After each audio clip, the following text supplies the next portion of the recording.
దర్శనమిస్తారు. కనుక మహిషాసుర జన్మ వృత్తాంతం గురించి తెలుసుకుందాము. ముందుగా మన ఛానల్ని ఎవరైతే సబ్స్క్రైబ్ చేసుకొని సపోర్ట్ ఇస్తున్నారో వాళ్ళందరికీ కూడా పేరు పేరున ధన్యవాదాలు తెలుపుతున్నాను. అయితే ఇంకా ఎవరైనా సబ్స్క్రైబ్ చేసుకునే వాళ్ళు ఉంటే ఈ వీడియోను పూర్తిగా చూసి మీకు నచ్చింది అనిపిస్తే ఒక చిన్న లైక్ చేసి మన ఛానల్ని సబ్స్క్రైబ్ చేసుకొని సపోర్ట్ ఇవ్వండి ఫ్రెండ్స్. కాకుండా ఈ వీడియో నచ్చినట్లయితే మీ ఫ్రెండ్స్కి, ఫ్యామిలీ మెంబర్స్కి షేర్ చేసి చేయడం మాత్రం మర్చిపోకండి ఫ్రెండ్స్. కాలంలో మహిషుడు అనే దైత్యుడు మేరు పర్వత శిఖరం మీద 1000 సంవత్సరాలు తపస్సు చేశాడు. అప్పుడు బ్రహ్మదేవుడు ప్రత్యక్షమై వరం కోరుకోమన్నాడు. అప్పుడు ఆ మహిషాసురుడు సంబరపడి అమరత్వం ప్రసాదించమని అడిగాడు. దానికి చతుర్ముఖుడు ఉలిక్కిపడి, దైత్యవీర, పుట్టినది ప్రతీదీ గిట్టక తప్పదు, గిట్టినది ప్రతీదీ కూడా పుట్టక తప్పదు. జనన మరణాలు సకల ప్రాణికోటికి కూడా సహజ ధర్మాలు. సముద్రాలకు, మహాపర్వతాలకు సైతం ఎప్పటికో అప్పటికీ వినాశనం తప్పదు. అందుచేత నీ కోరిక ప్రకృతి విరుద్ధము. కాబట్టి మరణానికి ఒక అవకాశము విడిచిపెట్టి నీ ఇష్టము ఏదైనా కోరుకో, తీరుస్తాను అని అన్నాడు. పితామహ, పురుషుడి చేతిలో నాకు మరణం లేకుండా వరం ఇయ్యి. ఆడది నన్నేమీ చెయ్యలేదు. అబల నన్ను చంపుతుందా? అసంభవము. అందుచేత ఆ అబల నా మరణానికి ఒక అవకాశంగా, ఒక స్థానంగా విడిచిపెడుతూ ఉన్నాను. మహిషాసురుడు వరాన్ని కోరుకోగానే బ్రహ్మదేవుడు, మహిషాసుర, ఎప్పటికో అప్పటికి ఆడదాని చేతిలోనే నువ్వు మరణిస్తావు. పురుషుడి వల్ల నీకు మృత్యుభయం లేదు అని వరమిచ్చి పద్మసంభవుడు అంతర్ధానం చెందాడు. అంతటా మహిషుడు సంబరపడిపోతూ తన రాజధానికి చేరుకున్నాడు. జనమజేయుడు, మహిషుడు ఎవరు, మహిష రూపం ఎలా వచ్చింది, ఇలాంటి సందేహాలు తొలుస్తూ ఉంటాయి. సూతుడనగానే అప్పుడు జనమజేయుడు అవును అనే ఆ వివరాలు ఇలా వర్ణిస్తూ ఉన్నాడు సూత మహర్షి.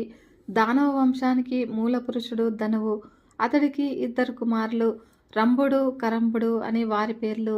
ఇద్దరూ కూడా భూమండలంలో ఉత్తములుగా ఖ్యాతి గడించారు. కానీ ఆ ఇద్దరికి సంతానం లేకపోయింది. ఆ దిగులుతో తపస్సు చేశారు.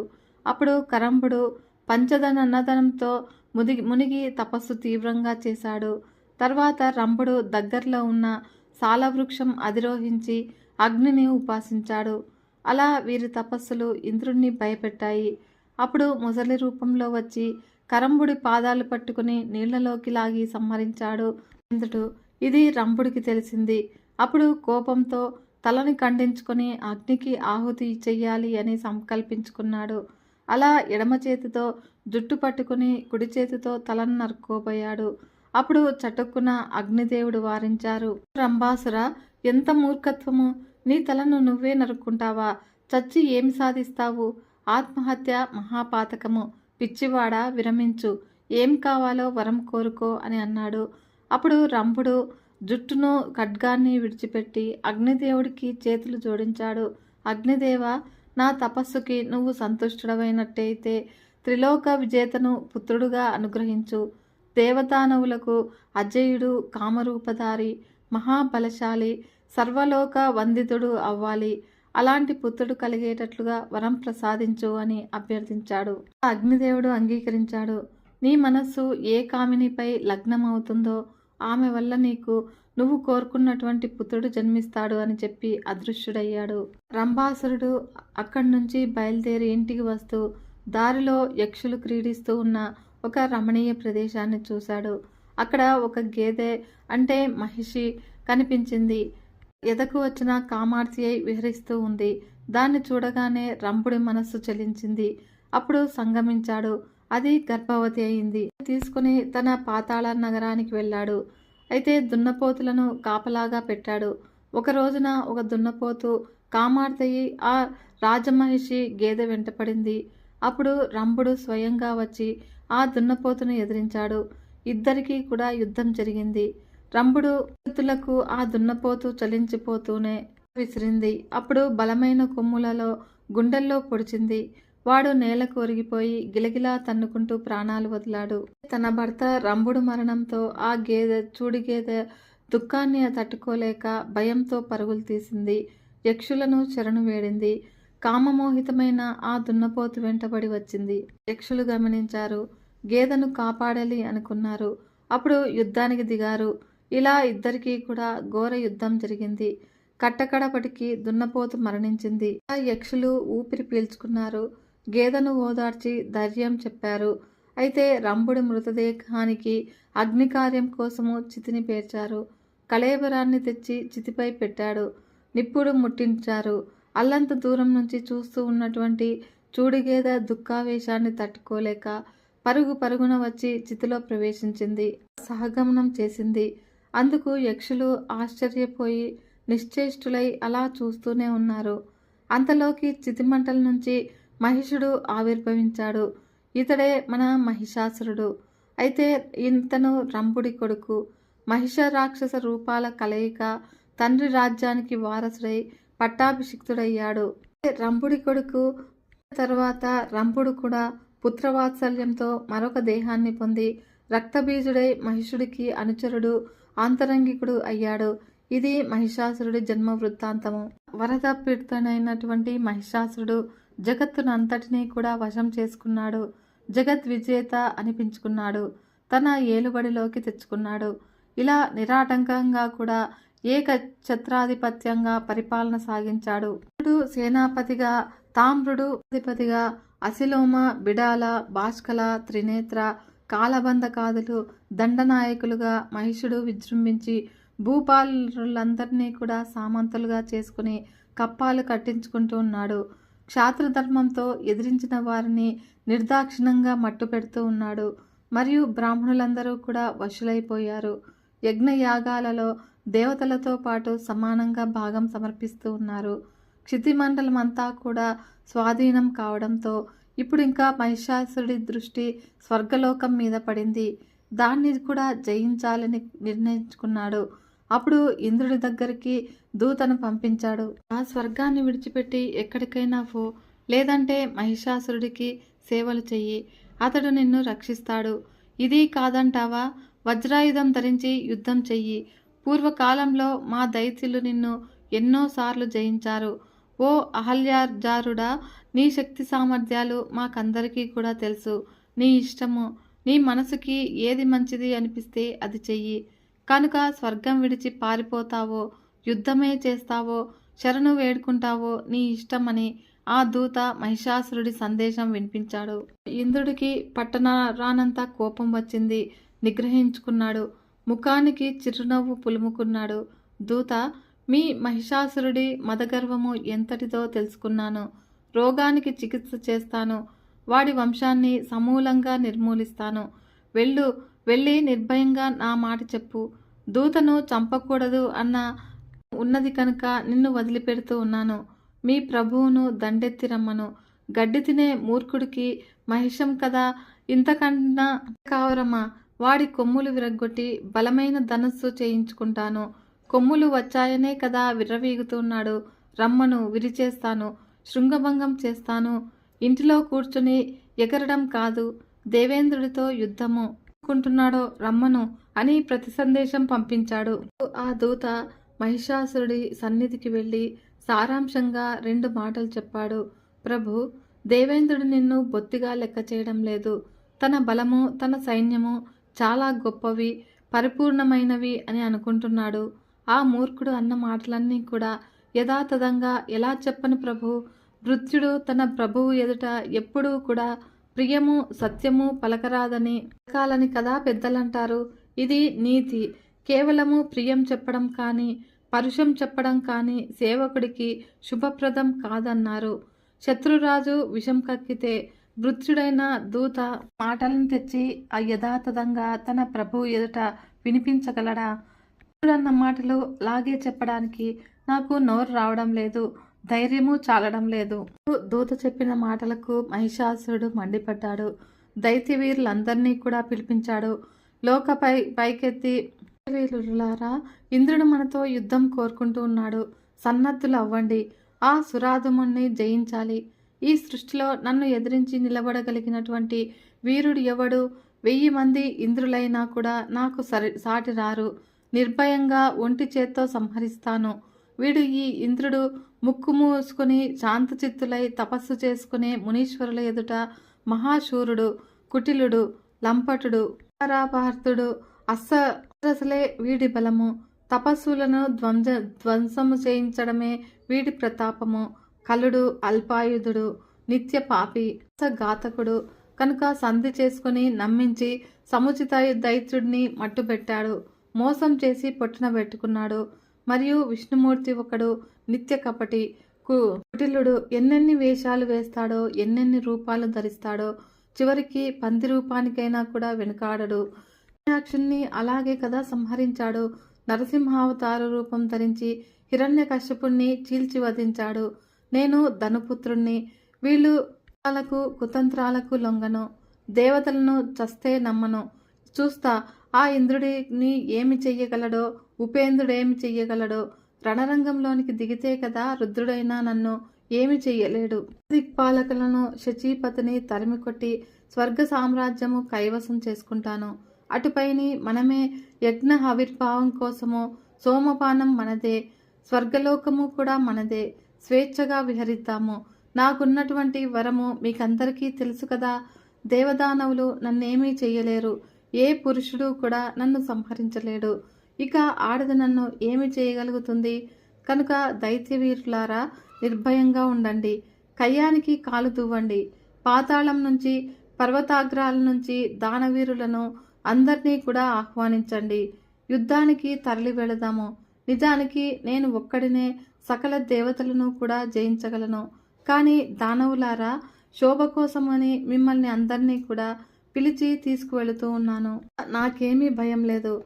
ఈ కొమ్ములతో, ఈ గిట్టలతో దేవతలనందరినీ కూడా చీల్చి చెండాడుతాను.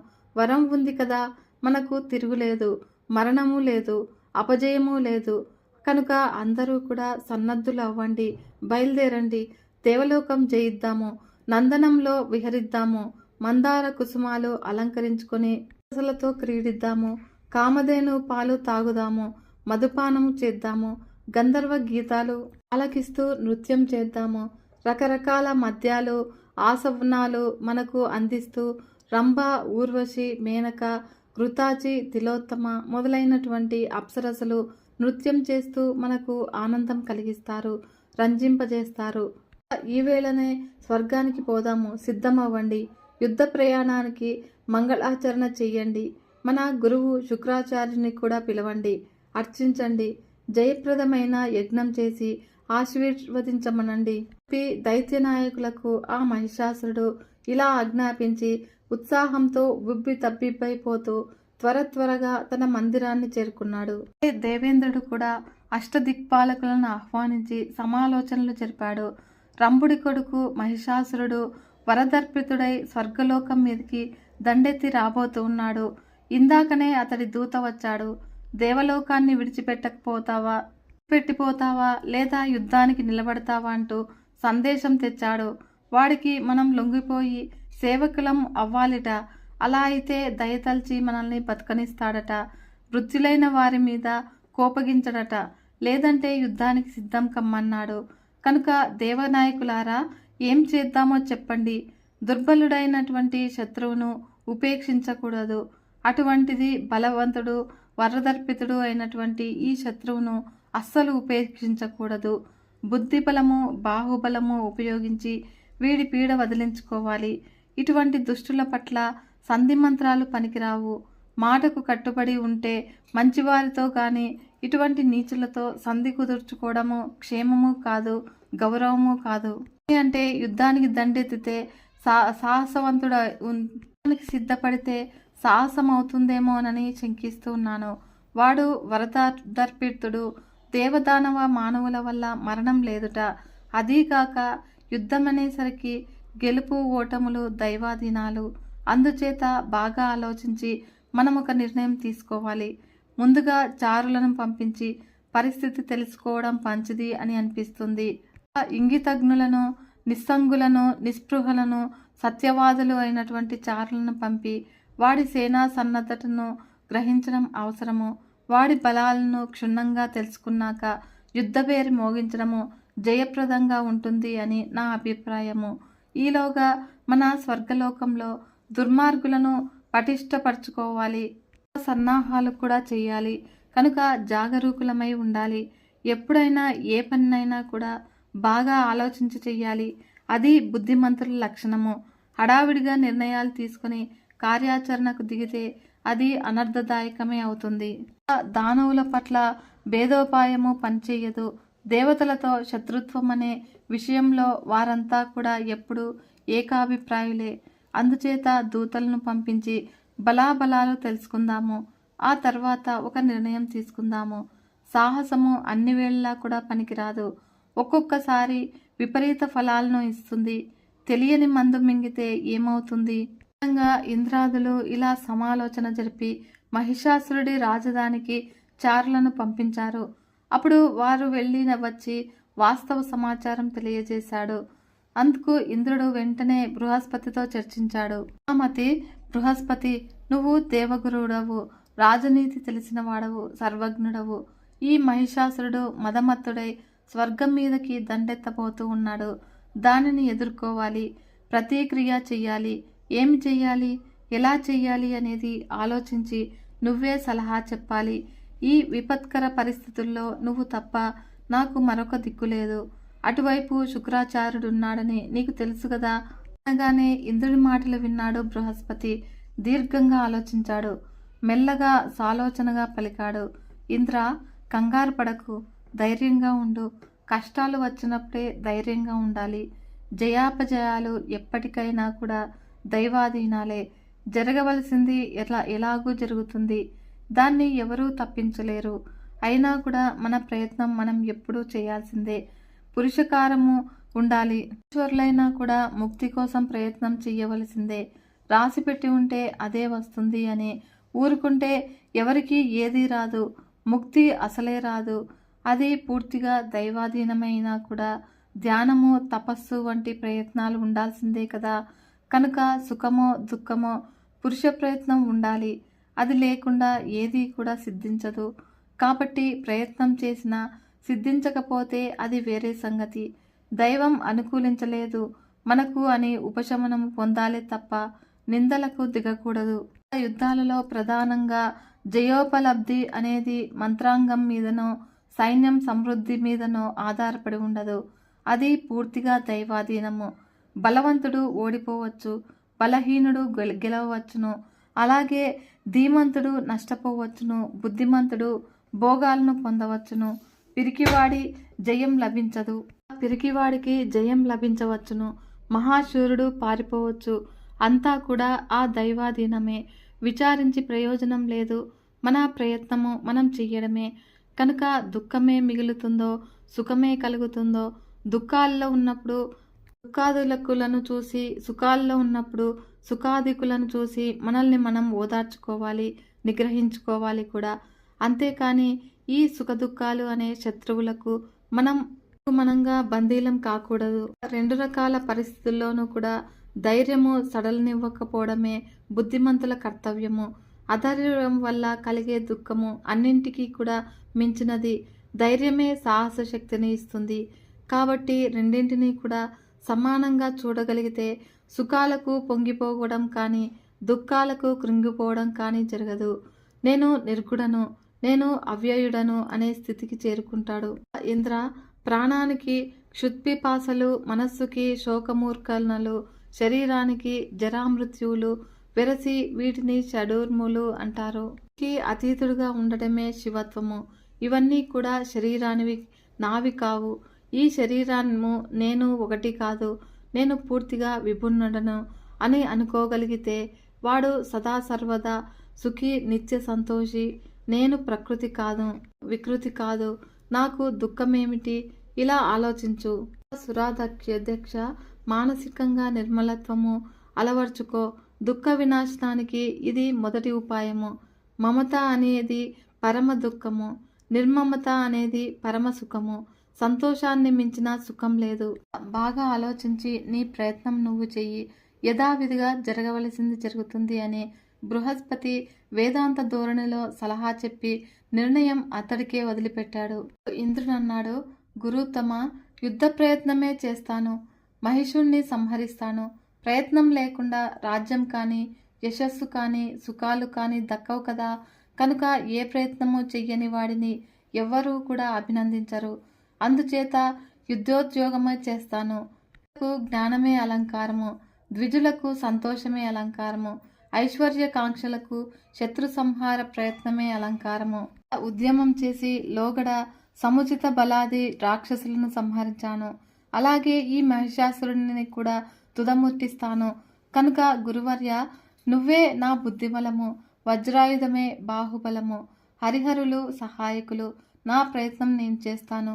నువ్వు ఆశీర్వదించి రాక్షస సంహారకారకాలైన మంత్రాలను జపించు. ఈ మాటలకు బృహస్పతి చిన్నగా నవ్వాడు.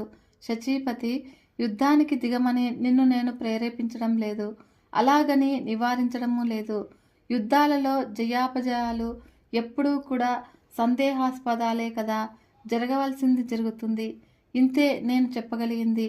రేపు సుఖమే కలుగుతుందో దుఃఖమే ప్రాప్తిస్తుందో తెలుసుకోగలిగిన పరిజ్ఞానం నాకు లేదు. అదే ఉంటే నా దుఃఖాలను నేను తొలగించుకోగలిగి సంతోషంగా ఉండేవాణ్ణి. అనగానే బృహస్పతి చేసినటువంటి ఈ ఉపదేశాన్ని గ్రహించి శచీపతి సవినయంగా నమస్కరించి సెలవు తీసుకున్నాడు. ఆ తర్వాత సరాసరి బ్రహ్మదేవుడి దగ్గరికి వెళ్ళాడు. మహిషాసురుడు దండెత్తి రానున్న విషయం చెప్పి సహాయం అర్థించాడు. శంకరుణ్ణి వెంట తీసుకొని విష్ణుమూర్తి సన్నిధికి వెళదాము. బాగా ఆలోచించి ఒక నిర్ణయం తీసుకుందాము. బలాబలాలు అంచనా వేసుకోకుండా వివేకాన్ని విడిచిపెట్టి సాహసానికి దిగేవాడు పతనమైపోతాడు. కాబట్టి మనం అలా చేయవద్దు. విష్ణుమూర్తితో ఆలోచిద్దాము అని బ్రహ్మదేవుడు సలహా ఇచ్చాడు. అష్టదిక్పాలకులు, ఇంద్రుడు, చతుర్ముఖుడు, శంకరుడు అందరూ కలిసి శ్రీ మహావిష్ణుమూర్తి సన్నిధికి వెళ్ళారు. అయితే యుద్ధమే కర్తవ్యమని, భయపడవలసిన పని లేదని, మహిషాసురుణ్ణి సంహరిద్దాము అని మధుసూదనుడు ప్రకటించాడు. అప్పుడు వెంటనే ఎవరి వాహనాలను వారు అధిరోహించి మహాసేనా సమేతులై కథన రంగానికి బయలుదేరారు. దేవదానవ సైన్యాలకు అతి భీకరంగా యుద్ధం జరిగింది. బాణ, ఖడ్గ, ప్రాస, ముసల, పరశ్వద, గద, పట్టిష, శూల, చక్ర, శక్తి, తోమర, ముద్గర అనేక రకాలైనటువంటి ఆయుధాలతో తీవ్రంగా తలపడ్డారు.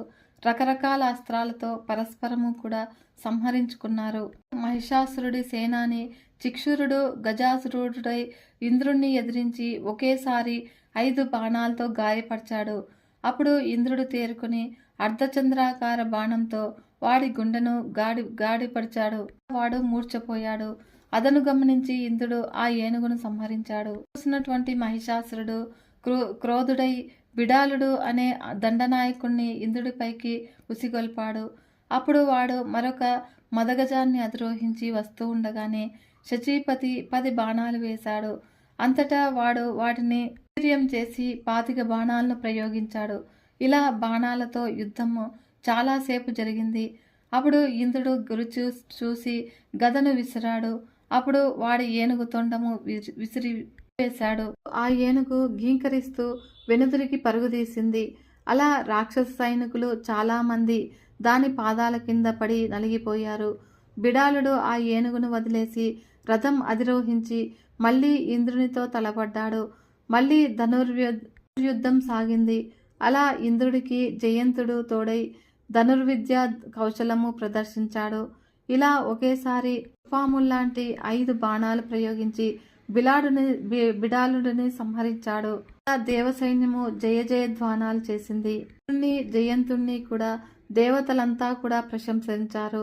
అప్సరసలు అభినందించి నృత్యం కూడా చేశారు. దేవతలంతా కూడా మహిషాసురుడి సేనలను పొందిస్తూ ఉన్నారు. అయితే ఈసారి మహిషాసురుడు స్వయంగా రణరంగంలోనికి దిగాడు. గదాయుధం ధరించి కదిలి వచ్చాడు. దేవతలందరినీ కూడా మట్టు పెడతాను అంటూ ప్రతిజ్ఞ చేసి ఏనుగుని ఎక్కి వచ్చాడు. వస్తూనే ఇంద్రుడి మీదకి గద విసిరాడు. అప్పుడు శచీపతి వజ్రాయుధంతో దాన్ని భగ్నం చేశాడు. ఇద్దరికీ కూడా ద్వంద్వ యుద్ధము భీకరంగా జరిగింది. రాక్షసేశ్వరుడు తన మాయలన్నీ కూడా ప్రదర్శిస్తూ ఆశ్చర్యకరమైన ఆయుధాలను ప్రయోగిస్తూ దేవ సైనికులను మట్టి కర్పిస్తూ ఉన్నాడు. సర్వలోక సంహారకమైనటువంటి శాంభరీ విద్యను స్మరించాడు.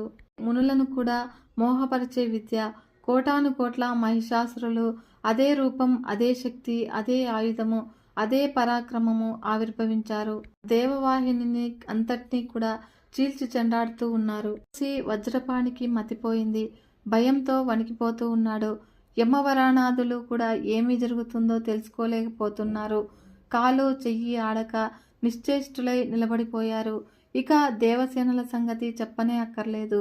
అందరికీ కూడా భయం అలుముకుంది. పారిపోవడానికైనా కూడా దిక్కు తోచడం లేదు.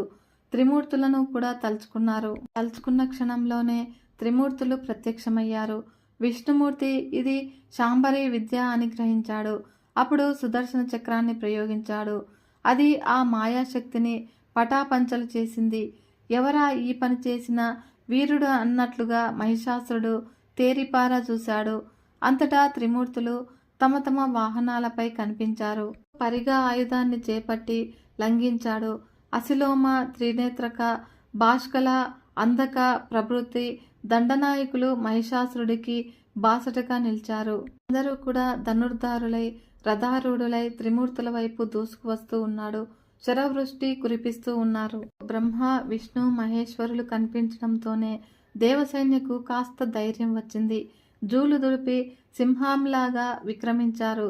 రాక్షస సేనలను ఎదిరించారు. 15 రోజుల పాటు వీరిద్దరికీ కూడా ఘోర సంగ్రామం జరిగింది. ఇంద్రుడు యముడితోనూ, అసిలోముడు వరుణుడితోనూ కలియబడ్డారు.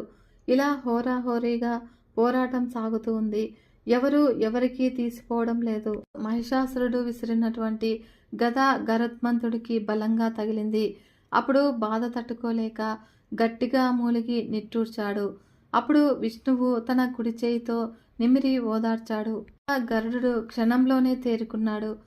శ్రీహరి తన శార్గాయుధ ధనుస్సును అందుకొని దశ దిశలకు కూడా బాణాలను పిడులాగా కురిపిస్తూ ఉన్నాడు. చూసి అంధకుడు శివుణ్ణి వదిలేసి మళ్ళీ విష్ణుమూర్తి వైపు దృష్టి సారించాడు. అలా బాణాలకు బాణాలతో సమాధానం చెప్పాడు. శ్రీ మహావిష్ణువుకు కోపము తీవ్రమైంది. చక్రాన్ని ప్రయోగించాడు. అంధకుడు తన చక్రాయుధాన్ని సుదర్శనాన్ని దారి తప్పించాడు. గర్వంతో వికటాట్టహారం చేశాడు. సుదర్శనాయుధము గురి తప్పి విఫలం కావడము కని విని ఎరుగని అంశము కనుక శౌరి ఆశ్చర్యచకితుడయ్యాడు. దేవతలు అందరూ కూడా హాహాకారాలు చేశారు. క్షణంలో తేరుకున్నటువంటి శ్రీహరి తన కౌముతో గురిచూసి విసిరాడు. అది సరాసరి వెళ్లి వాడి తలకు ఢీకొంది. అంతటా కళ్ళు బైర్లు కమ్మాయి. రథం నుంచి నేలకు దొర్లిపడ్డాడు. మహిషాసురుడికి మతిపోయింది. పిచ్చి కోపంతో వెర్రి కేకలు వేశాడు. రంకెలు వేస్తూ రమానాథుడి వైపు దూసుకు వస్తూ ఉన్నాడు. దేవదానవులంతా కూడా ఎవరికి వారే తగ్గకుండా యుద్ధాన్ని సాగిస్తూ ఉన్నారు. హరిహరులను ఇద్దరిని చూడటంతో మహిషాసురుడికి యుద్ధోత్సాహము ఉరకలు వేసింది. తన మహిష రూపాన్ని ధరించాడు. తోక జాడించాడు. దిక్కులు పగిడేటట్లుగా, దేవతలు భయపడేటట్లుగా భైరవనాదాన్ని చేశాడు. ప్రళయకాలము మేఘంలాగా నల్లని రూపంతో ఆ మహాకాయుడు కొమ్ములు విసురుకుంటూ పర్వతాలను పెళ్లగిస్తూ హరిహరుల మీదకి లంఘించాడు. విష్ణువు ధనుస్సును మండలంలాగా ఆకారంగా చెక్కుపెట్టి బాణ పరంపరను కురిపించాడు. అయితే అవి అతడిని ఏమీ చెయ్యలేకపోయాయి. గిరిశిఖరాన్ని పగలగొట్టి తోకతో మెలిపెట్టి రివ్వున విసిరాడు. అది గిరగిరా తిరుగుతూ హరిహరులపైకి దూసుకు వచ్చింది. విష్ణుమూర్తి ఒక్కసారిగా లక్షల సంఖ్యలో తీవ్ర శరాలు ప్రయోగించి దాన్ని తునకలు చేసేశాడు. ఏమాత్రం కూడా వ్యవధి ఇవ్వకుండా సుదర్శన చక్రాన్ని కూడా ప్రయోగించాడు. అది సరాసరి వెళ్లి మహిషాసురుడి కొమ్ముల మధ్య తాకింది. వాడు మూర్ఛపోయాడు. అంతలోనే తేరుకున్నాడు. తర్వాత మానవ రూపం ధరించి లేచి నిలబడ్డాడు. కొత్తగా పర్వతం ఏదో భూమిని చీల్చుకొని లేచింది అన్నట్లుగా అనిపించింది అతన్ని చూడగానే. చేతిలో ఒక మహాగద కూడా ఉంది. కారు మేఘంలాగా గర్జించాడు. దీనికి దీటుగా శ్రీహరి తన పాంచజన్యాన్ని పూరించాడు. ఆ ధ్వనికి రాక్షసులందరూ కూడా గడగడలాడారు. అప్పుడు ఋషులు, దేవతలు అందరూ కూడా సంతోషించారు. పాంచజన్య శంఖధ్వనికి తన రాక్షస సేనలు భయపడటం గమనించిన మహిషాసురుడు వారికి ధైర్యం కలిగించాడు. క్షణకాలం ఆలోచించాడు. అప్పుడు వెంటనే మానవ రూపాన్ని విడిచిపెట్టి సింహరూపాన్ని ధరించాడు. సింహ గర్జన చేశాడు. జూలు దులిపి దేవసైన్యం మీదకు మెరుపుదాడి చేశాడు. అప్పుడు దేవతలంతా కూడా కకావికలమై పరుగులు తీశారు. వారిని అందినట్లుగా దంతాలతో నఖాలతో చీల్చి చెండాడుతూ ఉన్నాడు. ఆకాశంలోనికి బంతిలాగా ఎగిరి గరుత్మంతుణ్ణి పంజా విసిరి కొట్టాడు. ఆ గరుడు రక్తసిక్తుడయ్యాడు. గోళ్లు గీరుకొని శ్రీహరి చేతులకు గాయాలు అయ్యాయి. దేవతలు కూడా ఆ మహిషాసురుడి దాటికి తట్టుకోలేక పారిపోవడము రాక్షసేనలకు ఉత్సాహాన్ని అందించింది. వివిధ ఆయుధాలతో వికటాట్టహాసలతో విజృంభించారు. అయితే అమర సైనికులు ధీటుగా నిలిచి పోరాడటం సాగించారు. దుష్టశంకారాలు, ముష్టిఘాతాలు, ఖడ్గ ప్రహారాలు, గజగీంకారాలు దిక్కులు పిక్కటిల్లాయి. అంతటా మహిషాసురుడు విజయమో వీర స్వర్గమో అన్నట్లుగా చెలరగిపోయాడు. కొమ్ములతో పర్వత శిఖరాలు విడిచి దేవతల మీద పడేటట్లుగా కాళ్లతో తన్నుతూ ఉన్నాడు. తోకను రిక్కించి విష్ణు చక్రంలాగా తిప్పుతూ ఉంటే వందలు వేలుగా దేవతల శరీరాలు చీల్చుకుపోతూ ఉన్నాయి. కాలిడెక్కలతో ఎంతమందిని మట్టగిస్తూ ఉన్నాడో లెక్కే లేదు. అంటే దేవేంద్రుడు కూడా ఇక వీడిని చేతరించడం నా వల్ల కాదు అని అనుకున్నాడు. అప్పుడు రణరంగం విడిచిపెట్టి పలాయనం చిత్తగించాడు. అయితే నాయకుడే పారిపోతే మనం ఏమి చేస్తాము అంటూ యమవరుణులకు కుబేరాదులందరూ కూడా బెదిరి పారిపోయారు. త్వరగా చెదిరిపోయారు. మహిషాసురుడు విజయగర్జన చేస్తూ ఉన్నాడు. ఇంద్రుడు పారిపోతూ శచీపతి వదిలిపెట్టినటువంటి ఐరావతాన్ని, ఉచ్చైశ్రవాన్ని స్వాధీనపరుచుకున్నాడు. మహిషాసురుడు మానుష రూపం ధరించి ఇంద్రగజాన్ని అధిరోహించి తన పట్టణానికి వెళ్ళిపోయాడు. వెంటనే బయలుదేరి స్వర్గానికి వెళ్ళి ఇంద్రాసనం మీద కూర్చొని ఉన్నాడు. సురరాజ్యాన్ని స్వాధీనం చేసుకున్నాడు. అప్పుడు దేవతల పదవులలో తన దానవులను నియమించాడు. 100 ఏళ్లు జరిగిన ఘోర సంగ్రామంలో విజయం సాధించి మహిషుడు ఎలాగైతేనేమి తన కోరికను తీర్చుకున్నాడు. ఇంద్ర పదవిని చేజెక్కించుకున్నాడు. దేవతలందరూ కూడా స్వర్గాన్ని విడిచిపెట్టి కాంతిశీకులై ఎటెటో వెళ్ళిపోయారు. అయితే ప్రాణాలు దక్కించుకున్నారు. గుహలలో అడవులలో తలదాచుకొని కాలక్షేపం చేస్తూ ఉన్నారు. ఇలా ఏళ్ల గడిచాయి. తర్వాత క్రమక్రమంగా దేవతలు ఒక్కొక్కరే బ్రహ్మదేవుడి సన్నిధికి చేరుకున్నాడు. చతుర్ముఖుణ్ణి పలు విధాలుగా స్తుతించారు. ఇదేమి విడ్డూరమో విరంచి, దేవతల పట్ల ఇంత నిర్దయగా ఎలా ఉండగలుగుతూ ఉన్నావు? మేమంతా కూడా కొండలు కోనలు పట్టి బతుకు జీవుడా అని కాలక్షేపం చేస్తూ ఉంటే నీకు చీమ కుట్టినట్లయినా కూడా లేదా? నువ్వు మాకు తండ్రివి, మేమంతా కూడా నీ బిడ్డలము. తప్పు చేసినా క్షమించి బిడ్డలను కాపాడటము జనకుడి విధి కదా. అటువంటిది ఏ అపరాధము లేకుండా ఇలా అన్యాయమైపోయినటువంటి మమ్మల్ని ఆదుకోకుండా చూస్తూ ఊరుకుంటావడం నీకు భావ్యమా చెప్పు. ఆ మహిషాసురుడు స్వర్గము ఆక్రమించాడు. యజ్ఞాలలో హవిర్భాగాలను కూడా స్వాహా చేస్తూ ఉన్నాడు. మరియు దిక్పాలకులుగా తన వారిని నియమించాడు. దేవతలు అంటే చాలు కనబడితే చావగొడుతూ ఉన్నాడు, లేదా ఊడిగం చేయించుకుంటూ ఉన్నాడు. కుసుమాలను ముడుచుకుంటూ ఉన్నాడు. కామధేను పాలను కడుపారా సేవిస్తూ ఉన్నాడు. ఇవన్నీ కూడా నీకు తెలుసు కదా. ఎందుకో మరి మౌనంగా ఊరుకున్నావు? ఇది న్యాయమా? ఇది ధర్మమా? నువ్వు తప్ప మాకు రక్షకులు ఎవరు? ఏదో ఒకటి చేసి మమ్మల్ని రక్షించు, లేదంటే గుయ్యో చూసుకుంటాము అని దావాగ్నిలో ప్రవేశించడమో మహాసముద్రంలో దూకడమో తప్ప మాకు గత్యంతరం లేదు అనే ఇలా దీనవదనాలతో దేవతలు ఇలా ప్రార్థించేసరికి బ్రహ్మదేవుడి మనస్సు కరిగింది. మెల్లగా ఓదార్పుగా బదులు పలికాడు. దేవతలారా, నాకు అంతా తెలుసు. మీరు పడుతూ ఉన్నటువంటి బాధలు ఎరుగుదును. కానీ ఏమి చేస్తామో చెప్పండి. వాడేమో వరదర్పితుడు. పురుషుల చేతిలో వాడికి చావు లేదు. స్త్రీవధ్యుడు. దీనికి ఏదైనా మరో దారి ఆలోచించాలి. నడవండి, అందరము కలిసి శంకరుడితో ఆలోచిద్దాము. అటుపైని విష్ణుమూర్తిని అడుగుదాము. బాగా ఆలోచించి పరిష్కారం కనుక్కుందాము అని అందరినీ కూడా వెంటబెట్టుకుని కైలాసానికి నడిచాడు.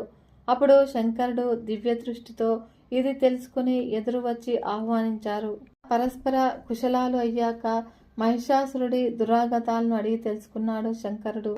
బ్రహ్మదేవుడు అన్నాడు, శివ, నువ్వే సమర్థుడివి, దేవతలను కాపాడాలి. ఈ భారం నీదే అని అన్నాడు బ్రహ్మదేవుడు. అంతటా పరమేశ్వరుడు ఒక్క పెట్టున పకపకా నవ్వాడు. విరించి, మహిషాసుడికి ఆ వరం ఇచ్చింది నువ్వు, ఇంత అనర్థం తెచ్చిపెట్టింది నువ్వు. ఇప్పుడు కర్తవ్యం ఏమిటి అని ఎలా అడుగుతున్నావని నన్ను అడుగుతూ ఉన్నావా? ఉంది, చాలా అద్భుతంగా ఉంది. నేను మాత్రం ఏం చెయ్యను? వాడిని సంహరించగలిగిన స్త్రీ ఎక్కడుంది? నీ ఇల్లాలునా, నా ఇల్లాలునా రణరంగానికి దిగుతారా? వాడితో యుద్ధం చేస్తారా? శచీదేవికైనా కూడా అంతటి సామర్థ్యం ఉందని నేను అనుకోను. కనుక అందరము కలిసి శ్రీ మహావిష్ణుమూర్తిని ప్రేరేపిద్దాము. అతడు బుద్ధిమంతులలోకెల్లా కూడా బుద్ధిమంతుడు, మహామేధావి, కార్యసాధకుడు. కనుక ఏదో ఒక ఉపాయం ఆలోచించి చెబుతాడు. నడవండి, ఇప్పుడే వెళదాము అని అన్నాడు. అలా అందరూ కలిసి శ్రీ మహావిష్ణుమూర్తి దగ్గరకు బయలుదేరారు. అప్పుడు శుభశకునాలు కనిపించాయి. సుగంధ పరిమళాలను వెదజల్లుతూ అనుకూల వాయువులు వీచాయి. పక్షులు కిలకిలారావాలు చేశాయి. ఆకాశమంతా కూడా నిర్మలంగా ఉంది. దిక్కులన్నీ కూడా విషదంగా ఉన్నాయి. కార్యసిద్ధి అవుతుందని అందరి మనస్సులకు అనిపించింది. అందరూ కూడా వైకుంఠం చేరుకున్నాడు. దివ్యమంగళ రూపంలో ఉన్నటువంటి విష్ణుమూర్తిని దర్శించారు. వివిధ రకాల లతా పుష్ప విరాజితమైనటువంటి గురు ధూప పరిమళాలతో రకాలుగా ప్రార్థనలు చేశారు. వెంటనే మధుసూదనుడు స్వయంగా సింహద్వారానికి వచ్చాడు. ప్రయాణంతో అలసిపోయినటువంటి బ్రహ్మాది దేవతలను అనురాగమైనటువంటి చూపులతో తిలకించాడు. అంత మాత్రానికే దేవతలంతా కూడా సంతృప్తి చెంది భక్తిగా నమస్కరించారు. వేద మంత్రాలతో స్తుతించారు. ఆదిదేవ, జగన్నాయక, సృష్టి స్థితి లయకారక, దయాసింధు, మహారాజా, శరణాగతులం మమ్మల్ని రక్షించు అని ముక్తకంఠంతో అభ్యర్థించారు. శ్రీహరి నిర్జరులురాలా, రండి, లోపలికి రండి, యథోచితంగా ఆసనాలపై కూర్చోండి, మీ కుశల వార్తలు చెప్పండి. అందరూ కలిసి ఒకేసారి ఇలా వచ్చారేంటి? ఏదో పెద్ద కారణమే ఉండి ఉంటుంది. విషజ్ఞులను చింతాతురులుగా కనబడుతూ ఉన్నారు. కారణం ఏమిటో, నేను చెయ్యవలసింది ఏమిటో నిర్భయంగా చెప్పండి అని విష్ణుమూర్తి అనునయించే వలకాడు. దేవతల మొరలను ఆలకించినటువంటి విష్ణుమూర్తి అమాయకంగా చిరునవ్వులు చిందించాడు. మెల్లగా ఎలుగెత్తి పలికాడు. లోగడ మనమంతా కూడా కలిసి వాడితో యుద్ధం చేశాము, కానీ సంహరించలేకపోయాము. కాబట్టి ఇప్పుడు మరో దారి వెదకాలి. సకల దేవతాంశాలను కూడా తేజశక్తులను కలబోసుకుని ఒక స్త్రీమూర్తి ఆవిర్భవించినట్లయితే మహిషాసురుణ్ణి రణరంగంలో ఎదిరించి సంహరించగలదు. సర్వశక్తి సంపన్నురాలైనటువంటి ఆ మహామాయని మట్టుబెట్టగలదు. ఒక్కటే తరుణోపాయము. కాబట్టి దేవతలారా ప్రార్థించండి. మీ తేజో అంశాలను శ్రీమూర్తులుగా అభ్యర్థించండి. తేజో రాశి ఏర్పడుతుంది. ఆ శక్తి స్వరూపిణికి మన ఆయుధాలు అన్నీ కూడా సమర్పిద్దాము.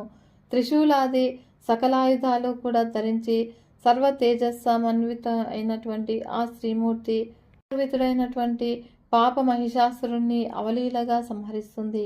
అనగానే విష్ణుమూర్తి చెప్పినటువంటి ఈ ఉపాయానికి అందరూ కూడా అంగీకరించారు. ఆ క్షణంలోనే బ్రహ్మదేవుడి వదనము నుంచి ఒక తేజోరాశి స్వయంగా అవతరించింది. అది దుస్సహంసగా వెలిగిపోతూ ఉంది. రాగా మణిప్రభలు వెదజల్లుతూ ఉంది. సమశీతోష్ణ కాంతులు ప్రసరిస్తూ ఉన్నాయి. అది దుస్సంహంగా వెలిగిపోతుంది. రాగా మణిప్రభలు వెదజల్లుతోంది.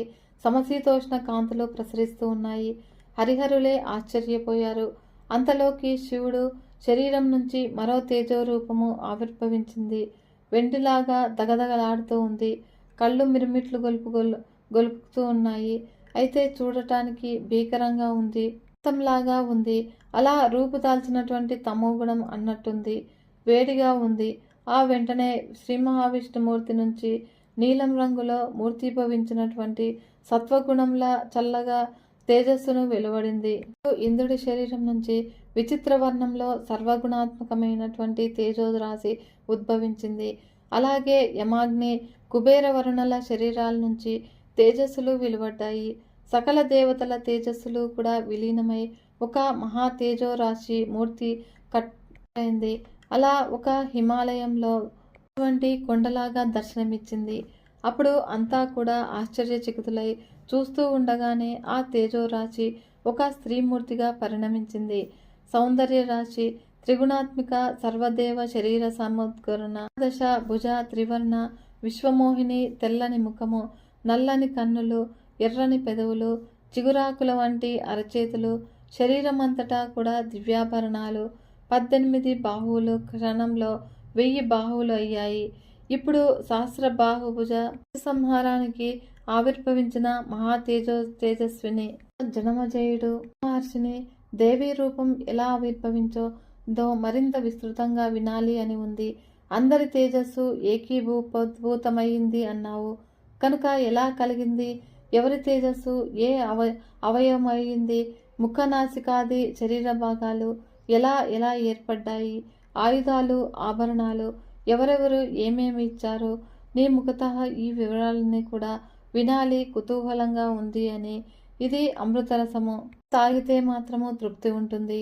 నీ ముఖపద్మం నుంచి జాలువడుతూ ఉన్నటువంటి మహాలక్ష్మీదేవి చారితామృతమిది సవిస్తరంగా చెప్పి తనివి తీరా ఆదరించు అని అభ్యర్థించాడు. ఆ మహాలక్ష్మి రూపాన్ని యథాతథంగా వర్ణించి చెప్పాలి అంటే బ్రహ్మ, విష్ణు, మహేశ్వరులకు కూడా సాధ్యం కాదు.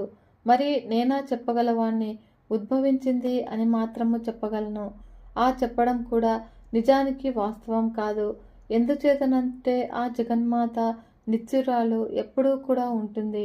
దేవకార్య సిద్ధి కోసము ఎప్పుడూ కూడా ఏకరూపతత్వాన్ని పొందుతుంది. విభిన్న రూపాలలో ఉండేది తానే. నటుడు లోకరంజన కోసము రంగస్థలం మీద విభిన్న పాత్రలు, రూపాలు ధరిస్తాడు. కానీ తాను ఒక్కడే. అలాగే ఈ మహాలక్ష్మీదేవి కూడా ఈ సృష్టిలో సకల రూపాలలో తానే ఉంటుంది. అవసరాన్ని బట్టి మళ్ళీ ఏకరూపత్వాన్ని పొందుతుంది. వాస్తవంగా చూస్తే ఈమెకు ఒక రూపమంటూ లేదు. కేవలము అరూప అయినా కూడా లీలా విశేషంగా సకల రూపాలు దర్శనమిస్తుంది.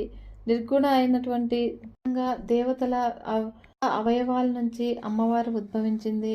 శంకరుడి తేజస్సు ముఖపద్మమైంది. ఆది శ్వేతవర్ణము శుభాకారము. యముడి తేజస్సు ఆ దేవికి నల్లని పొడవైన కురులు అయ్యాయి. మేఘవర్ణంలో మనోహరమైన నీల జుట్టు. మరియు అగ్నిదేవుడి తేజస్సు కృష్ణశ్వేత రక్తాలతో 3 కన్నులయ్యాయి. ప్రాతః సంధ్యా సమయాల్లో తేజస్సులు దట్టమై కనుబొమ్మలయ్యాయి. ప్రాతః సంధ్యాశక్తులు తేజస్సులు దట్టమైన కనుబొమ్మలయ్యాయి. మన్మధుడి ధనుస్సులా మెరిసిపోయే భ్రూతల దేవుడి తేజస్సు చెవులు అయ్యాయి. అవి మన్మధుడి డోలికలాగా మనోహరంగా ఉన్నాయి. మరియు కుబేరుడి తేజస్సు ఆ మహాదేవికి నాసిక అయ్యింది. బ్రహ్మేంద్ర విష్ణురుద్రులు కూడా మహిషాసురుడికి భయపడిపోతూ ఉన్నారంటే ఎంత ఆశ్చర్యము! దైవబలము ఒక్కొక్కప్పుడు ఇలా ఘోరంగా దుర్జయంగా ఉంటుంది. సుఖదుఖాలకు కాలమే కర్త. సృష్టి పరిపాలన, సంహార నిర్వహణకు సమర్థులైనటువంటి త్రిమూర్తులే మోహంలో మునిగిపోయి మహిషుడి పీడలకు లోనై క్లేశ సంతప్తం అయ్యారు అంటే కాలమహిమ ఎంతటిదో తెలుస్తూనే ఉంది కదా. ఒక్క క్షణం ఆగి చిరునవ్వు క్రమక్రమంగా వికటాట్టహాసమైంది. కన్నులు ఎరుపెక్కాయి. ముఖము గంభీరమైంది. ఇలా దేవతలందరూ కూడా అమ్మవారిని సృష్టించారు. ఆ అమ్మవారు చిరునవ్వు క్రమక్రమంగా వికటాట్టహాసమైంది. కన్నులు ఎరుపెక్కాయి. ముఖము గంభీరమయ్యింది. వికటాట్టహాస భీషణ ధ్వనిని దిగంతాలకు కూడా వ్యాపించింది. అంతటా భూమి అంతటా కూడా కంపించింది. పర్వతాలు కదిలిపోయాయి. సముద్రాలు గూర్నిల్లాయి. మేరు పర్వతం గడగడలాడింది. అప్పుడు మహారాక్షసుల గుండెలు దడదడలాడాయి. దేవతల జయ జయ ధ్వనులు చేశారు. పాహి అని అన్నారు. ఆ మహిషాసురుడు ఈ ధ్వని వింటూనే కోపంతో రుద్రుడయ్యాడు. ఏదో శంకించాడు. ఏమిటి ఈ ధ్వని అని గర్జించాడు. తెలుసుకురండి అని దానవులకు ఆజ్ఞాపించాడు. చెవులు చిల్లులు పడిపోతూ ఉన్న ఈ ధ్వని ఏమిటి? ఎవరు కర్త? వాడు దేవత అయినా దానవుడైనా కూడా ఆ దుష్టుణ్ణి పట్టి బంధించి నా దగ్గరకు తీసుకురండి. ఆ అహంకారికి, ఆ దురాచారుణ్ణి ఇప్పుడే సంహరిస్తాను. ఓడిపోయిన దేవతలు భయసురులై గర్జిస్తూ ఉన్నారా? ఇది దానవుల పని అయి ఉండదు. అందరూ కూడా నాకు వశవంశుదులే. మరి ఈ పిచ్చి చేష్టలు ఎవరు చేసి ఉంటారు? త్వరగా తెలుసుకోండి. వాణ్ణి ఈడ్చుకురండి. లేదు అంటే నేనే వాళ్ళని సంహరిస్తాను అని మహిషాసురుడు గర్జించేసరికి దూతలు నలుదిక్కులకు కూడా పరుగులు తీసి అన్వేషించారు. అష్టాదశ భుజాలతో, దివ్య భూషణాలతో, దివ్యాభరణాలతో, సర్వాంగ సుందరిగా విరాజిల్లుతూ ఉన్నటువంటి సింహవాహనం చూశారు. సువర్ణ పాత్రను చేతధరించి మధుపానం చేస్తూ వికటాట్టహాసం కొనసాగిస్తూ ఉన్నటువంటి మహాదేవిని చూడగానే ఆ దానవ దూతలపై పై ప్రాణాలు పైకే పోయాయి. ఆ పరుగు పరుగున తిరిగి వచ్చి మహిషుడికి విన్నవించారు. దైత్యనాయక, ఒక ప్రౌఢాంగన చూశాము. సర్వ రత్న పరిచితమైన ఆభరణాలు ధరించినటువంటి మానవకాంతను చూశాము. ఆహా, ఆమె మానవకాంత కాదు, దానవకాంత కాదు, ఎవరో దివ్యరూప, అత్యంత మనోహర, సింహారూఢ, అష్టభుజ, దశ వరాయుధర. ఆవిడ సురాపానం చేస్తూ వికటాట్టహాసం చేస్తుంది. అదుగో ఆ ధ్వని ఇలా దశ దిశలా కూడా వ్యాపిస్తోంది. ఆవిడ ఎవరో, భర్త ఎవరో తెలీదు. నేల మీద నిలబడలేదు, అంతరిక్షంలో ఉంది. ప్రజలంతా కూడా స్తుతిస్తూ ఉన్నారు. జయ జయ అని అంటూ ఉన్నారు. పాహి పాహి అని అంటూ ఉన్నారు. శత్రువులను రక్షించు అని అంటున్నారు. అయితే ఆవిడ ఎందుకోసం వచ్చిందో, ఎక్కడి నుంచి వచ్చిందో ఏమి చెయ్యాలో తెలియదు. దివ్య తేజస్సు కళ్ళు మిరుమొట్లు గొలుపుకుంటుంది. తేరీపార చూడలేకపోయాము. శృంగార వీర హాసాలు, రౌద్ర రసాలు మూర్తీభవించినట్లుగా ఉంది. అటువంటి రూపాన్ని ఇంతకు ముందెప్పుడూ కూడా చూసి ఎరగము, విని ఎరగము. మాట్లాడించడానికి కూడా భయం వేసి చప్పుడు చేయకుండా తిరిగి వచ్చాము. చూసి రమ్మన్న మాత్రమే కదా అని నీ ఆజ్ఞ. ఇప్పుడు ఏం చెయ్యాలో చెప్పమని మహిషాసురుడి సేనలు అడిగారు. దూతలు చెప్పింది శ్రద్ధగా విని మహిషాసురుడు తేలికగా పరిహసించాడు. ఒక మహావీరుణ్ణి చూస్తూ, మంత్రివర్య, నువ్వు మహాసేనలతో తరలి వెళ్ళి సామధానాది చతుర ఉపాయాలను ఉపయోగించి ఆ వరాహ రూపము నా దగ్గరకు తీసుకురా. రానంటే చంపకుండా బంధించి తీసుకురా. అంతటి సౌందర్యవతిని పట్టమహిషిని చేసుకుంటాను. సాధ్యమైనంత వరకు కూడా ప్రీతితో వచ్చేటట్లుగా చూడు. రసభంగం కాకుండా నా కోరిక తీరేటట్లుగా చూడు. ఆవిడ రూప సౌందర్యవతి గురించి ఈ దూతలు చెప్పినది విన్నంత మాత్రం చేతనే నా మనస్సు సమ్మోహితమయ్యింది. చెప్పగానే మహామంత్రి గజాశ్వ రథసేనలతో బయలుదేరి వెళ్ళి మహాదేవికి చాలా దూరంగా నిలబడి వినయంగా నమస్కరించి మధురంగా సంభాషించాడు. తీయని పలుకుల సుందరాంగి, ఎవరు నువ్వు? ఎక్కడి నుంచి వచ్చావు? మా ప్రభువు నా ముఖత నిన్ను అడుగుతూ ఉన్నాడు. అతడు విశ్వవిజేత, దేవలకు అవధ్యుడు. బ్రహ్మదేవుడిచ్చినటువంటి వరం ఉంది. దైత్య నాయకుడు, మహాబలశాలి, కామరూపధారి. నువ్వు ఇలా వచ్చావని తెలిసి నీ సౌందర్యాన్ని విని మా ప్రభువు మహిషాసురుడు నిన్ను చూడాలి అని కోరుతూ ఉన్నాడు. కనుక మానవ రూపం ధరించి నీ చేరికకు వస్తాడు. నీకు ఎలా రుచిస్తే అలా. నీకు పూర్తిగా వశుడైపోయాడు. నీ సౌందర్యానికి దాసుడైపోయాడు. ఓ కరబోరు, చెప్పు, నేను చేయవలసింది ఏమిటో ఆజ్ఞాపించు. ఆ రాక్షస మంత్రి మాటలు వింటూ ఉంటే మహాదేవి విరగబడి నవ్వింది. క్షణంలో భీకరంగా మారింది. మేఘ గర్జనలాగా ఉరిమి పలికింది. మంత్రివర్య, నేను దేవతల కన్నతల్లిని. మహాలక్ష్మి అంటారు నన్ను. సర్వ దైత్యులను కూడా సంహరించడం కోసం వచ్చాను. మహిషుణ్ణి మట్టుబెట్టమని ఈ దేవతలు ప్రార్థిస్తే వచ్చాను. యజ్ఞ భాగాలను హరిస్తూ దేవతలందరినీ కూడా నానా హింసలు పెడుతూ ఉన్నాడు కదా మీ ప్రభువు. అందుకని మీ నాయకుణ్ణి చంపడం కోసము ప్రయత్నపూర్వకంగా వచ్చాను. ఒంటరిగా వచ్చాను. నాకు సైన్యం లేదు. నువ్వు ఉపాయంగా స్వాగతం పలికావు, మధురంగా సంభాషించావు. అందుచేత సంతోషించి క్షమిస్తూ ఉన్నాను. లేదు అంటే ఈ పాటికి నిన్ను చంపి ఉండేదాన్ని. నా చూపులు కాలాగ్ని వీచికలు. ఈ పాటికి నిన్ను దహించి వేద్దును. మధురంగా మాట్లాడావు కనుక బతికిపోయావు. మధుర వాక్కులు ఎవరినైనా కూడా ఆనందపరుస్తాయి కదా. వెళ్ళు, నీ ప్రభువుతో చెప్పు, నా మాటగా చెప్పు. రాక్షసాదమా, తెచ్చ ఉంటే వెంటనే పాతాళానికి పారిపో. లేదు అంటే ప్రాణాలను కోల్పో. ఎన్నో పాపాలు చేశావు. అన్నింటికీ కూడా శిక్షగా నిన్ను సంహరిస్తాను. బాణాలతో నీ శరీరమంతా కూడా తూట్లు పొడుస్తాను. యమలోకానికి పంపిస్తాను. ఈ పాటి నా దయాళుత్వాన్ని తెలుసుకొని వెంటనే పాతాళానికి పారిపో. ప్రాణాలు నిలుపుకో. నిన్ను చంపితే దేవతలకు స్వర్గ సామ్రాజ్యం లభిస్తుంది. ఈ స్వర్గాన్ని, ఈ భూమిని కూడా, ఈ సముద్రాన్ని విడిచిపెట్టి పారిపో. అంటే యుద్ధం చెయ్యాలి అని కోరికగా ఉంటే వెంటనే బయలుదేరిరా. మహావీరులతో మహాబలాలతో తరలిరా, అందరినీ కూడా ఒకేసారి యమలోకానికి పంపిస్తాను. ప్రతి యుగంలోనూ నీ వంటి మహామూఢుల్ని ఎంతో మందిని సంహరించాను. ఆయుధాలు ధరించి రమ్మని చెప్పు అని మంత్రివర్యకు దేవి చెప్పింది. కాకుండా బ్రహ్మదేవుడు వరాలు ఇచ్చాడు కదా అని విర్రవీగుతూ ఉన్నట్లున్నావు. నీకు స్త్రీ చేతిలోనే మరణం రాసిపెట్టి ఉంది. ఆ మాట మర్చిపోవద్దు. బ్రహ్మదేవుడి మాటకు తిరుగులేదు. అందుకే నేను వచ్చాను. స్త్రీ రూపం ధరించి వచ్చాను. పాపం పండింది, చావు మూడింది. మరొకసారి తుది హెచ్చరికగా చెబుతూ ఉన్నాను. జీవితేచ్ఛ ఉంటే ప్రాణాలు గుప్పిట పెట్టుకుని పాతాళానికి పారిపో.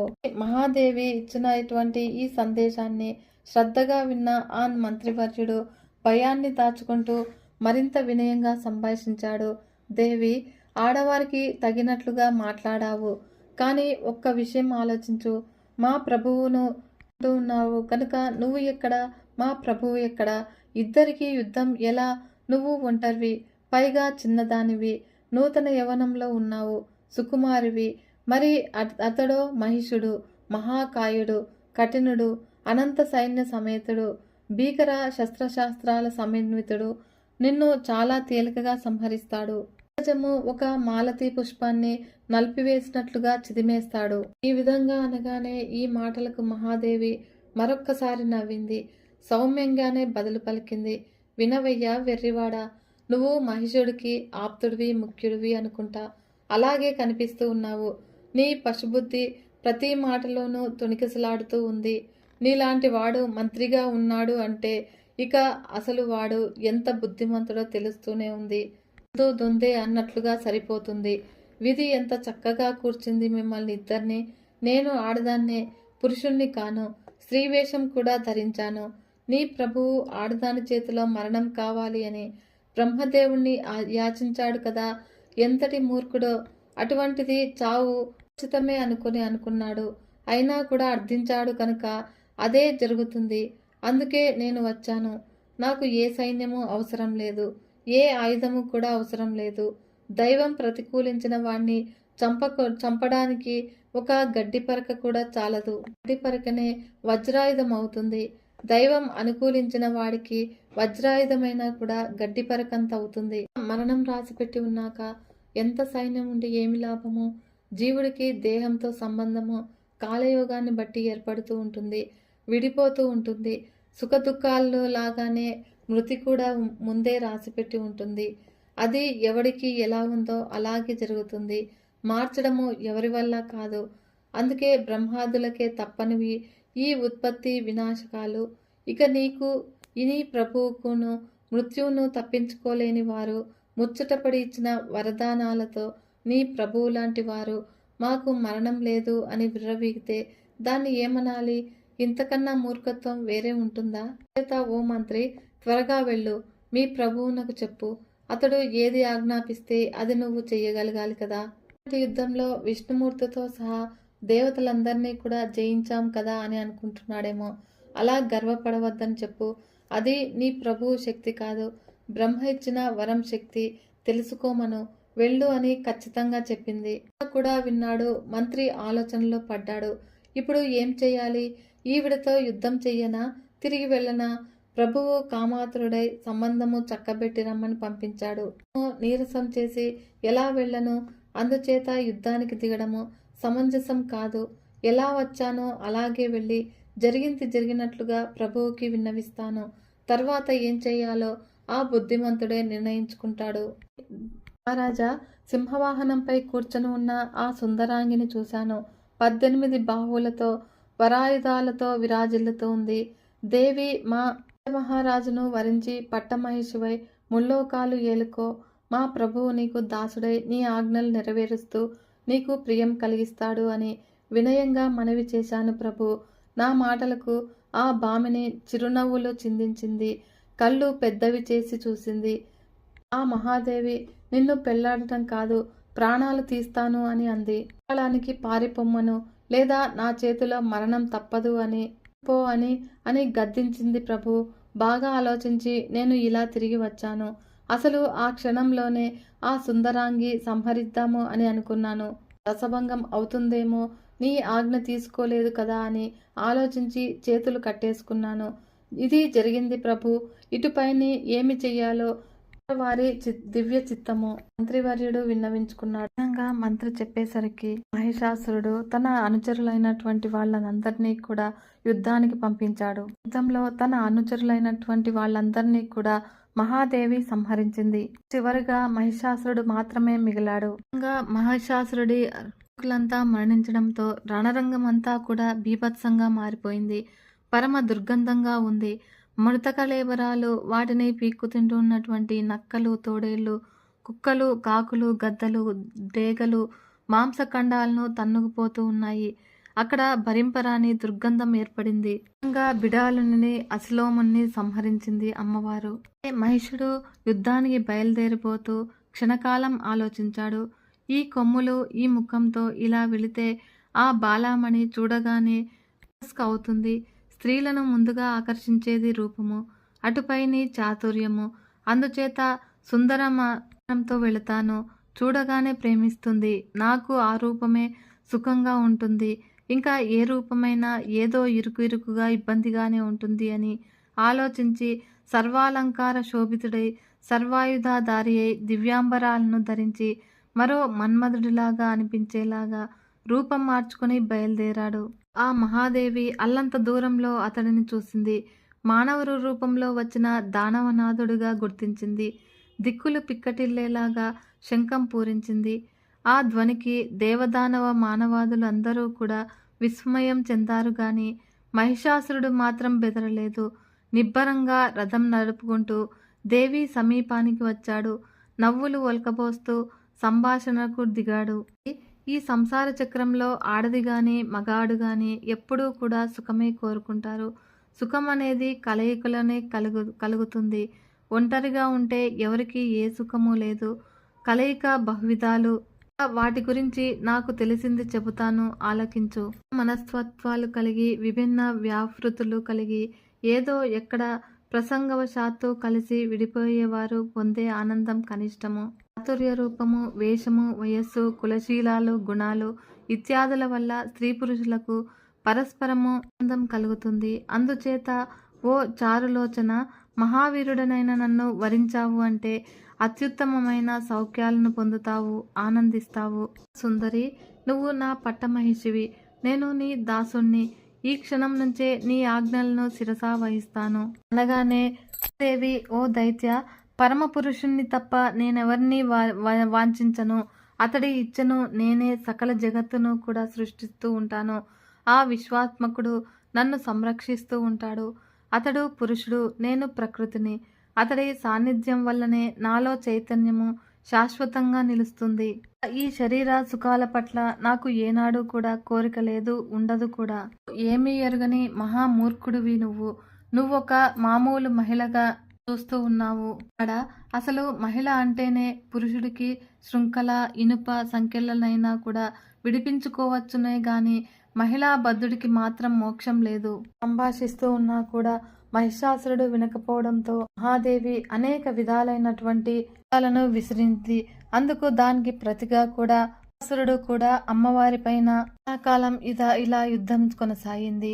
తర్వాత చివరికి మహాదేవి మహిషాసురుణ్ణి మట్టుబెట్టేసింది.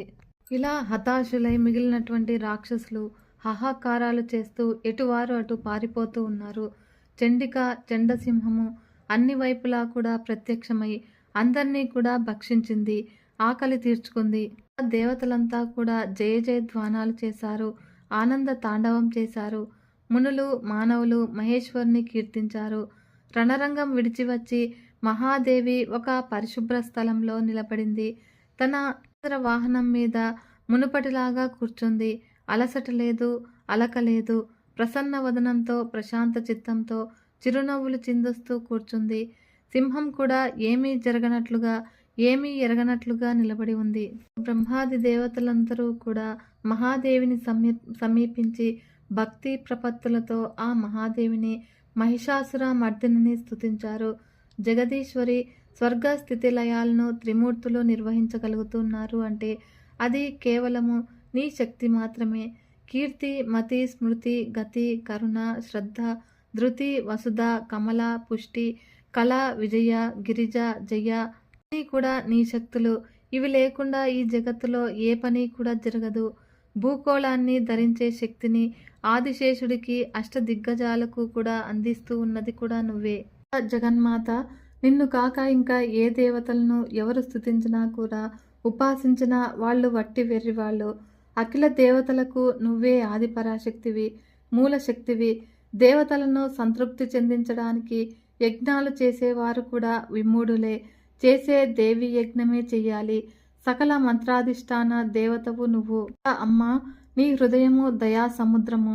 దేవతలను ఎలా పోషిస్తున్నావో ఇతరులను కూడా అలాగే పోషిస్తూ ఉన్నావు. సకల చరాచర సృష్టికి అంతము కూడా నీ అంశయే కదా, నీ సృజనయే కదా. పెంచిన వనంలో అన్ని చెట్లు ఉంటాయి, విషం లాంటి వృక్షాలు ఉంటాయి, ఎందుకు పనికిరానివి ఉంటాయి. అయితే మాత్రము వాటిని నరికివేస్తామా?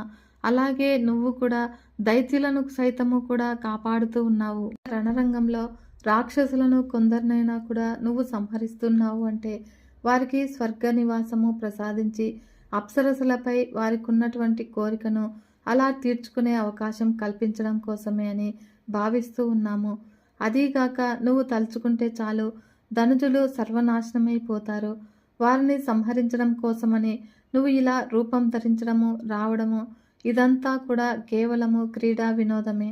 దేవతలంతా కూడా అమ్మవారిని ప్రార్థించారు కదా ఫ్రెండ్స్. ఈ వీడియో మీకు నచ్చినట్లయితే ఒక చిన్న లైక్ చేసి మన ఛానల్ని ఇంతవరకు సబ్స్క్రైబ్ చేసుకోకుంటే సబ్స్క్రైబ్ చేసుకుని సపోర్ట్ ఇవ్వండి ఫ్రెండ్స్. మరొక మంచి వీడియోతో మీ ముందుకు వస్తాను. అంతవరకు సెలవు. నమస్కారం.